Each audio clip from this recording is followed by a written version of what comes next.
Well, the scene in our gospel is that upper room, with that same room in which Jesus took a bowl of water and washed his disciples' feet. And then he launches into this lengthy farewell address, preparing them to go forth in a mission of love, following his death, resurrection, and ascension to be with the Father.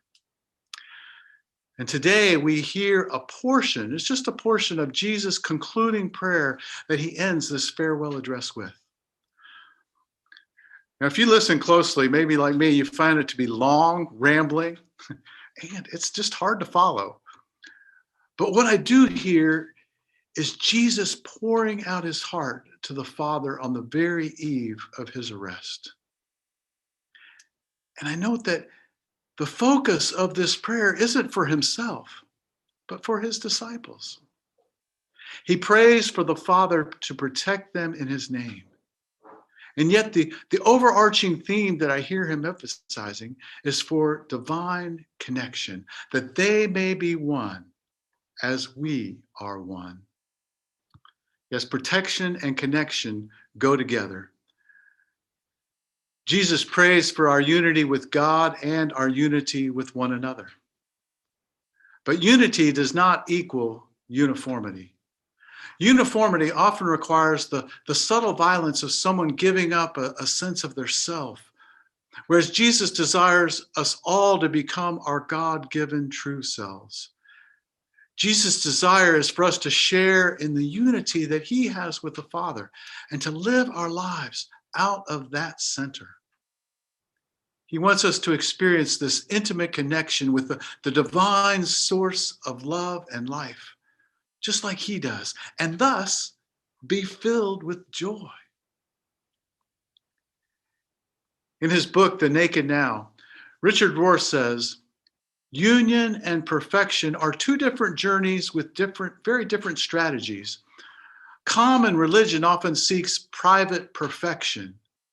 The mystics, however, seek and enjoy the foundation itself, divine union, totally given. And that's what I hear Jesus praying for in this prayer. Evelyn Underhill says that mysticism is the passionate longing of the soul for God, that unseen reality, loved, sought, and adored. She says a mystic is not a person who practices unusual forms of prayer, but a person whose life is ruled by this thirst for God. And Rohr's definition of a mystic is even simpler. He says a mystic is one who has moved beyond a belief system or belonging system to an inner experience. Is this also not what Jesus is praying for his disciples? Edward Hirsch wrote a popular poem titled, "I am going to start living like a mystic," which I find gives me a glimpse of what living with an intimate connection to the divine might be like on just an everyday basis. Here it is. Today, I am pulling on a green wool sweater and walking across the park in a dusky snowfall. The trees stand like 27 prophets in a field, each a station in a pilgrimage, silent, pondering. Blue flakes of light falling across their bodies are the ciphers of a secret, an occultation. I will examine their leaves as pages in a text and consider the bookish pigeons, students of winter. I will kneel on the track of a vanquished squirrel and stare into a blank pond for the figure of Sophia. I shall begin scouring the sky for signs as if my whole future were constellated upon it. I will walk home alone with the deep alone, a disciple of shadows in praise of the mysteries.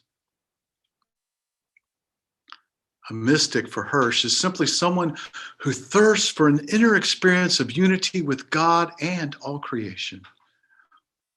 And quenching this thirst ultimately draws mystics to participate in God's ongoing mission of loving and reconciling the world. In Jesus' prayer, he says that his disciples don't belong to the world and yet are sent into the world. And throughout John's gospel, the world doesn't know Jesus. The world doesn't receive him. The world rejects him. The world crucifies him. But here in this prayer, Jesus articulates what he's all about. He prays for at-one-ment, atonement. It seems he's praying for his disciples to be one. But couldn't that also just be the center of an ever-widening circle until the whole world is reconciled and at-one-ment? Jesus prays for it to begin in and through his disciples, and not just the ones in the room that day. From the very next verse, where our gospel left off, Jesus prays, I ask not only on behalf of these, but also on behalf of those who will believe in me through their word. We are the sent ones now. We are the ones who bear the unifying, loving presence of God into the world. Change happens in our world through changes in our collective human consciousness. War will no longer make sense when we all know, as mystics do, that they are us. Equity will be sought, not only among all the people of the earth, but among all species of plants and animals, when a critical mass of people begin to live out of a mystical, unitive consciousness. Mystics live with paradox, disorder, and mystery. They know that they don't know.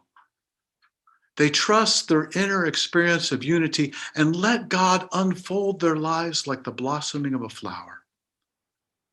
Former fears and anxieties give way to a peace that passes all understanding, and also its playful companion, joy. There's a simple story I know that I think illustrates how one can be a mystic at any age.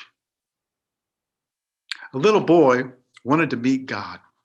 He knew it was a long trip to where God lived, or so he thought, and so he packed his suitcase with Twinkies and a 6-pack of root beer and started out on his journey. When he'd gone about 3 blocks, he saw an old woman. She was sitting in the park, just staring at some pigeons. Well, the boy sat down on the bench next to her and opened his suitcase. He was about to take a drink from his root beer when he noticed that the old lady looked hungry, and so he offered her a Twinkie. She gratefully accepted it and smiled at him. Her smile was so pretty that the boy wanted to see it again, so he offered her a root beer. Again, she took it and smiled at him. The little boy was delighted. They sat there all afternoon, eating and drinking and smiling, but they never said a word. As it grew dark, the boy realized how tired he was, and so he got up to leave.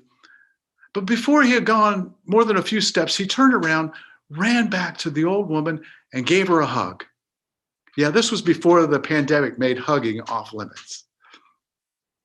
She gave him her biggest smile yet.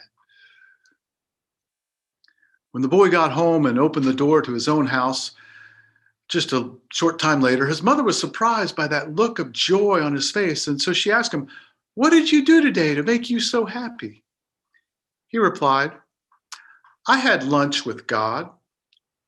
But before his mother could respond or ask any more questions, he added, "And you know what? She's got the most beautiful smile I've ever seen." Meanwhile, the old woman, also radiant with joy, returned to her home. Her son was stunned by the look of peace on her face, and he asked, "Mother, what did you do today that made you so happy?" And she replied, "I ate Twinkies in the park with God." However, before her son could respond, she added, "You know, he's much younger than I expected." An intimate connection with God doesn't need extraordinary situations or circumstances, but can happen with the ordinary realities of our lives if we just open up our perceptions to see the divine all around us.